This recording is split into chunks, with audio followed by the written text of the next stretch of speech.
جی السلام علیکم ورحمۃ اللہ وبرکاتہ۔ ویورز، آپ دیکھ رہے ہیں کپنگ ہجامہ ہو رہا ہے، اور آج الحمدللہ اللہ تعالیٰ کی رحمت سے یکم رمضان المبارک ہے، اور 25 اپریل بروز ہفتہ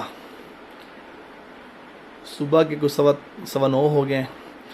آج ہم روزے کی حالت میں ہجامہ کر رہے ہیں، جبکہ حضور پاک صلی اللہ علیہ وسلم نے فرمایا، بلکہ آپ صلی اللہ علیہ وسلم نے ہجامہ کروایا جبکہ آپ صلی اللہ علیہ وسلم روزے سے تھے۔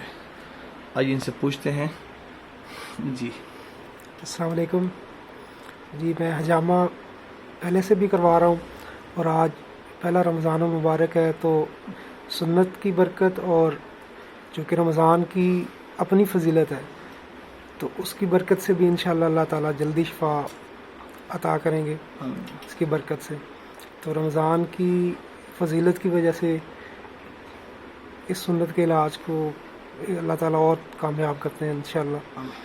تو بالکل رمضان مبارک میں بھی آپ اس کو جاری رکھ سکتے ہیں، کوئی ایسی بات نہیں ہے۔ میں نے بھی خود صبح روزہ رکھا ہے، سحری کی الحمدللہ، اور ابھی اس وقت ہجامہ کروا رہا ہوں۔ تو کچھ ایسا نہیں ہے کہ رمضان شریف میں کوئی بریک آنی چاہیے۔ اچھا ملک صاحب، خالی آپ کا روزہ ہے یا مسز کا بھی روزہ ہے؟ ہاں جی، ہم پوری فیملی نے روزہ رکھا، وہ بھی کروا رہی ہیں ساتھ میں، ماشاءاللہ کروا رہی ہیں الحمدللہ، اور بالکل نارمل روٹین کی طرح سے ہم کروا رہے ہیں۔ رمضان مبارک میں بھی اس کو جاری رکھیں، اور رمضان کی فضیلت کی برکت بھی شامل کریں اس میں انشاءاللہ۔ ماشاءاللہ۔ آپ کیسا محسوس کر رہے ہیں؟ ماشاءاللہ ہاں جی الحمدللہ، بالکل جیسے پہلے نارمل تھے جی الحمدللہ، اسی طرح سے بالکل کچھ بھی تکلیف کا احساس نہیں ہے یا کچھ ایسا نہیں ہے، الحمدللہ تو بالکل نارمل روٹین کی طرح سے ہو رہا ہے الحمدللہ۔